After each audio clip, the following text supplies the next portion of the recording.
We nailed that. That was good. Man. That was good, right? Right? Yeah, that was good, I'm man. looking forward to that. Oh.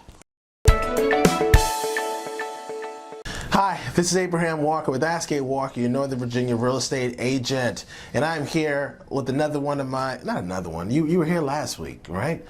Edition number 2. Edition number 2. So this is episode number 2. Introduce yourself to the audience. Hey everybody, my name is Jay.Hoffman. My company is Movement Mortgage. My product is mortgage loans.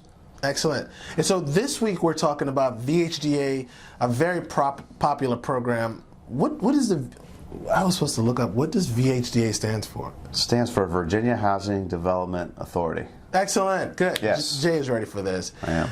And so my goal is to ask the questions that you want to know from the lender side, and then Jay is also going to chime in with any questions that he gets on the lending side. So let's start off, first off, like the program. What does it entail? So it was developed in 1972 by, it's a non-for-profit organization developed by members of the Commonwealth of Virginia in 1972 to help Virginians obtain affordable housing. Okay, excellent. So it's been going on that long, and is it a pool of money, or is it just the opportunity to perform a certain way? So my understanding is they haven't run out of money yet. They haven't run out of money yet. Excellent. So that's my understanding. That's great to know. Mm-hmm. I'm from New Orleans, so we used to have like a program in New Orleans, but it would run out of money on a regular basis. Yeah, the one in D.C. does, the one in Maryland does, I know. Okay, so good. So that's another reason why you should move to Northern Virginia. There you have it. All right, so we have the program, we have the name of the program.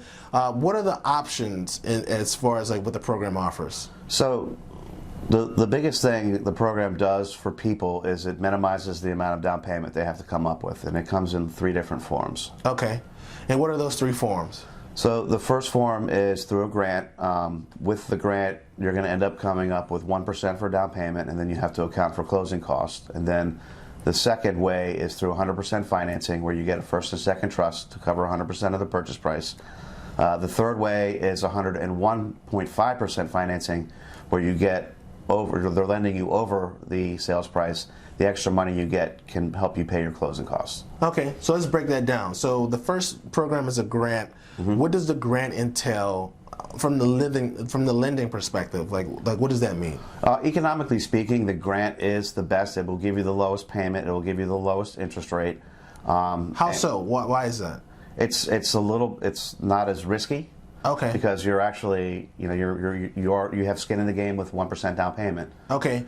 So you have 1% down payment mm-hmm. with the grant program, and then it's less risk on their side, so it becomes a teeny bit better interest rate. Okay, mm-hmm. So it's a better interest rate. Okay. Yeah. All right. Excellent. So that's the grant program, and then we have the 100%. And so the 100%, I guess you don't bring anything to the table, correct? Well, you have to account for closing costs.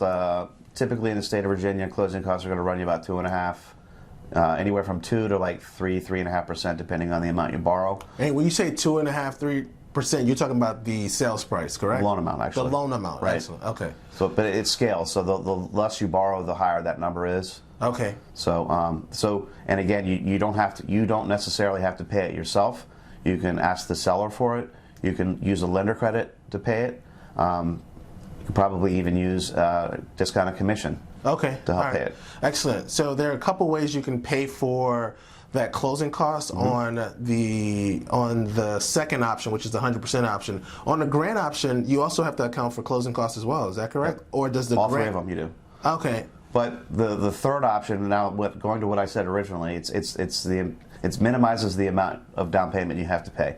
The third option is the least amount. Okay. So kind of to tie it all together, you can actually use your debit card on the third option to pay for your earnest money deposit and your appraisal. And at settlement, you'll get your earnest money deposit back. And after it goes through post-closing, we can get your appraisal money back as well. Oh, so that's why it's 100 and plus. Well, it's 101.5. Then we're going to ask maybe the seller for 1 or 2% concessions that can cover the rest if the loan amount is high enough. Okay, and when you say concessions, that is where the seller pays a portion of the buyer's closing costs. Correct. Correct. Can you ask for concessions for the other two products? So the grant. All of them you can. Okay, so you can ask for seller concessions or closing cost assistance from the seller on the grant option, the 100% option, and on the 101.5. Correct. Right. So it looks like for the grant option, you bring 1% to the table.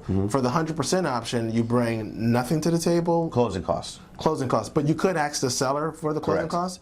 So it could be that you get in with nothing. Correct. Okay. And then on the 101 of the 101.5, you can also ask the seller for closing costs, and actually you really get money back from that particular program. So the third option is you just have to ask the seller for less because you're already covered 1.5%. Gotcha. Part of your closing costs. So. Gotcha. And so is it that the interest rate on those three products fluctuates or changes? The interest rate is usually 1/8 better on the grant than the interest rate is on the 100% and the 101.5. They're the same. Okay, so the 101, the 100% and the 101.5% product, they have the same interest rate. Correct. Okay, and then the grant has the best interest rate. Right. Okay, excellent. So now that we understand like what the program offers, it takes you. So there's two ways you can do the class to get your VHDA certification, right? So you can go in person, which you last year you had the most number of classes on the lending side, correct? Fourth most students. Fourth most students, okay. And so you can do an in-class certification, and you can do online, correct? Is there any preference on your side? Well, excuse me, it's more on the customer's preference. You have to take a test when you do it online, and sometimes I've heard that test is not easy. Oh. If you come to the class face-to-face, you don't have to take a test. Gotcha. Gotcha. Okay. My last question is, how long does the process take? So somebody goes through the certification process, they get their certification. Do you have to have the certification before you start the home buying process? Nope, just by the end. Oh, by the end. Okay, so it could be one of those things where you actually put a contract on the property and then you get certified while you're under contract. Right. Okay. And how long does that process take? Like as far as like how long do you want the contract to be written for? I asked for 30 days. Okay, so it shouldn't take that long, but 30 should cover it. This is kind of a crazy market right now with interest rates lately. So 30 days would be good. And so why is the interest rates impacting the market? Interest rates are at an all-time low right now due to everything that's going on in the market and the environment. So, having said that, we have everybody's trying to refinance at the same time.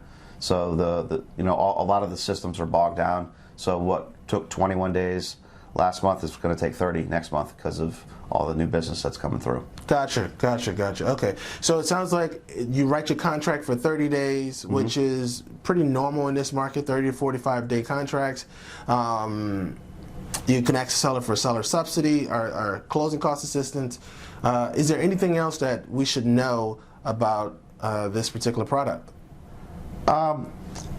So just, by making a down payment, you're going to get a lower interest rate offering.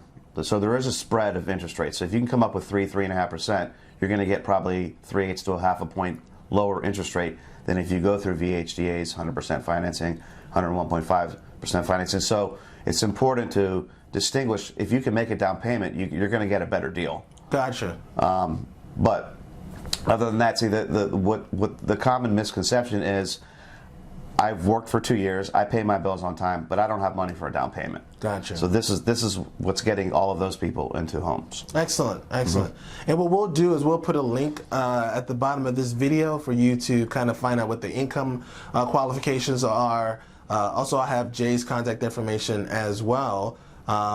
Jay, is there anything else you wanted to talk about before we close off on this video? Nope. I'm good to go. Love to hear any questions. Excellent. Are there any questions I should have asked you that I didn't? I can't think of any, but you did a good job asking the one you did. Excellent, excellent. Okay, so my name is Abraham Walker with Ask A Walker, your Northern Virginia real estate agent. If you're looking for a home to use the VHDA product on, you can call me on my cell, 703-539-2053, or shoot me an email to abraham@askawalker.com. And Jay, what's the best way for them to get in touch with you? My cell phone number is 703-582-7481, or my email is jay.hoffman, Hoffman, at movement.com. That's movement.com. Excellent. We'll see you in the next video. Yes, sir. Peace.